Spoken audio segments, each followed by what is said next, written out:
This week, President Trump invited Crown Prince Mohammed bin Salman to the Oval Office for a meeting, his good friend. And this is a bit of what it looked like. It's not about me, Mr. President.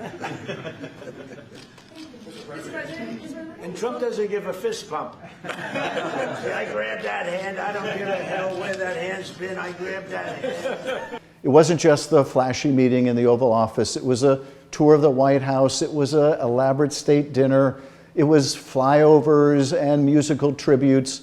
All the fanfare you would expect for a major ally of the United States. In this case, one who, yes, plays a pivotal role in the Middle East, a trading partner with vast reserves of oil and gas. It was the kind of reception you might expect for a major ally of the United States, for an important player in the Middle East, for an important trading partner for a country that has a vital responsibility when it comes to the ongoing ceasefire in Gaza and hope for reconstruction of Gaza. So not surprising at one level that you would have a major state visit. But let's not forget, this isn't just any ally of the United States, not just any regional player. This is also the leader of a country with one of the worst human rights records in the world. This is a meeting with a leader in a country that is known for its state-authorized executions of journalists and critics, opposition leaders, and others. And most particularly, you might remember Saudi Arabia and the Crown Prince's role in particular in the torture murder of Jamal Khashoggi. Here's Jamal Khashoggi going into a consulate in Istanbul. Khashoggi was a journalist critical of the Saudi regime. He lived in the United States, so he was a US resident at the time he walked into that consulate. He went into that consulate to get papers necessary for his remarriage.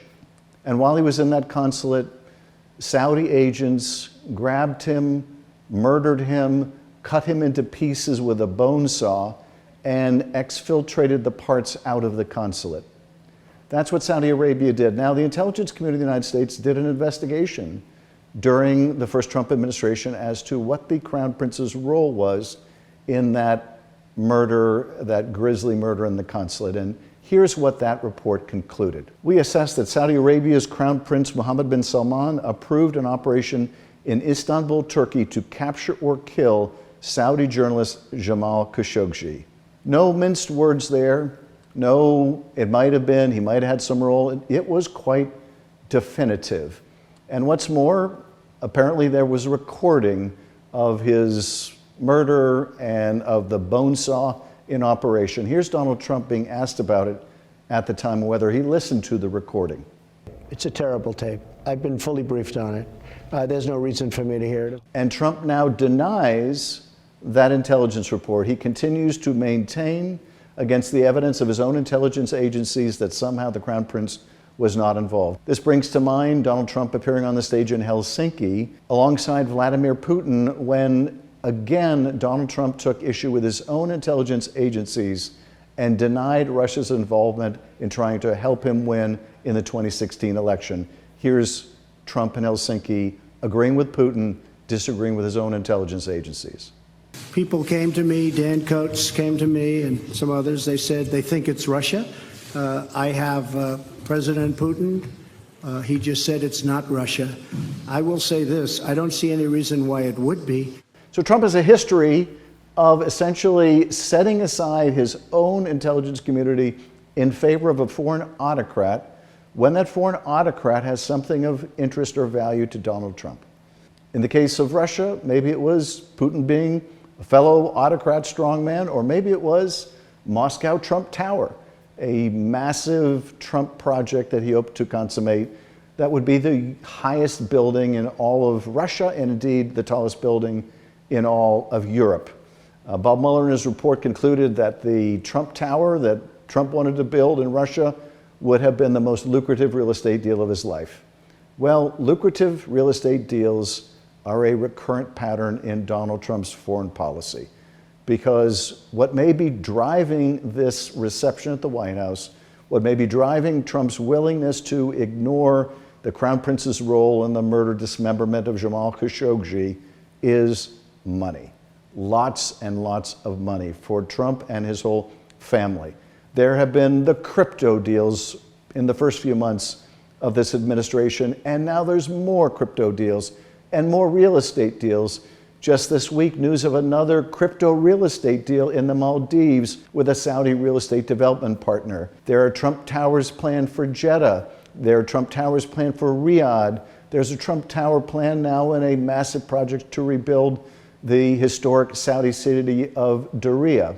So all of this money, millions if not billions of dollars going to the Trump family, is certainly influencing Donald Trump's fondness and affection for the Saudi Crown Prince. But it's not just his efforts to defend the Crown Prince and his human rights record. It's not just Donald Trump covering up for the abysmal human rights record of the Crown Prince. And here's another snippet of that when a reporter at the White House had the temerity, the gall, to ask the Crown Prince about murdering one of Saudi citizens and a journalist. Here's what Trump did to intervene. You're mentioning somebody that was extremely controversial. A lot of people didn't like that gentleman that you're talking about. Whether you like him or didn't like him, things happen. That's right. Trump said that the journalist who was murdered was, well, somebody that not everybody liked, that things happen. No, things don't just happen. You don't just wander into a consulate and then leave in a dismembered bag of parts. No, that's murder authorized by a head of state of a U.S. resident, of a journalist. And to hear the President of the United States talk about it in those kind of terms is just disgusting. But the President wasn't done dismissing it. He also attacked the reporter for asking the question, as if it's offensive to ask a question of a foreign leader visiting about the murder of an American resident. But beyond this effort by the President, which goes back to the first administration when, as he told Bob Woodward, he literally saved Mohammed bin Salman's ass. Here he is talking to Bob Woodward. So what happened, sir? I saved his ass. That's what happened. You saved whose ass? MBS. Yeah, by? They were coming down on him very strongly, but I was able to get Congress to leave him alone. So Donald Trump told Woodward that he saved Mohammed bin Salman's ass. We don't know fully what he meant by that. He certainly saved his ass by covering for him, by running interference with the Congress for him. But is there more to the story? This week we got an inclination that there just might be more to the story. And it came from Eugene Vindman, a new Democratic congressman from Virginia, brother of Alex Vindman, who was deeply involved in revealing some of the sinister activities of the Trump administration in the Ukraine scandal, when the president, on the phone with Vladimir Zelensky in his first term, essentially tried to shake down the Ukrainian leader, the Ukrainian president, to get dirt on his opponent Joe Biden in exchange for military equipment, that notorious quid pro quo that led to his impeachment. Vindman said this week that there were two calls that he was privy to during the first Trump term that really vitally concerned him. One was the call with Zelensky. The other was a call with Mohammed bin Salman. Here's Vindman on the House floor. After the murder of journalist Jamal Khashoggi, I reviewed a call between the president and the Saudi Crown Prince. The American people and the Khashoggi family deserve to know what was said on that call.